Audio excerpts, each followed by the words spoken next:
দেখিবলৈ পোৱা যায় মই ভাবো ইয়াত মই যিখিনি লিখিছো বা লিখিবলৈ চেষ্টা কৰিছো সেইখিনি আপোনালোকক যথেষ্ট উপকৃত কৰিব গতিকে আহকচোন চাও আত্মজীৱনী মানেনো কি আত্মজীৱনী বুলি কওঁতে আত্ম মানে হৈছে নিজৰ অৰ্থাৎ নিজৰ জীৱন বৃত্তান্তৰ ওপৰত লিখা কাহিনী ইয়াত লিখকজনে নিজেই কাহিনীৰ নায়ক হোৱাৰ লগতে তেওঁৰ জীৱনৰ ওপৰত প্ৰতিষ্ঠিত কাহিনীভাগ আগবঢ়াই নিয়ে গতিকে আত্মজীৱনী হৈছে লিখকে নিজৰ জীৱন অতীত অভিজ্ঞতা বিভিন্ন ঘটনা ইত্যাদিৰ ওপৰত ভিত্তি কৰি লিখা ৰচনা ইয়াত লিখকজনে নিজৰ বিভিন্ন দিশ নিৰ্দেশনা প্ৰত্যেকটো ঘটনা সুন্দৰভাৱে উপস্থাপন কৰি পাঠকৰ সন্মুখলৈ প্ৰেৰণ কৰে গতিকে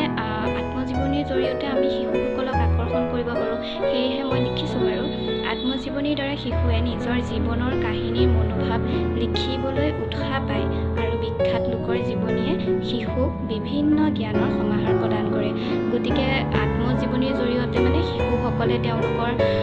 আদৰ্শৰ প্ৰতি তেওঁলোকে কেনেকুৱা ধৰণৰ কামবোৰ কৰিছে বা কৰি গৈছে সেইবোৰৰ প্ৰতি তেওঁলোকে আদৰ্শ পায় আদৰ্শ হিচাপে ল'ব পাৰে মহান ব্যক্তিসকলক সেয়েহে তেওঁলোকক আত্মজীৱনী পঢ়িবলৈ আমি উৎসাহ যোগাব পাৰোঁ গতিকে আশা কৰোঁ এই ভিডিঅ'টোৱে আপোনালোকক যথেষ্ট সহায় কৰিব কিবা যদি ভুল ভ্ৰান্তি হয় ক্ষমা কৰিব আৰু আগন্তুক ভিডিঅ'বোৰ বনাই যাবলৈ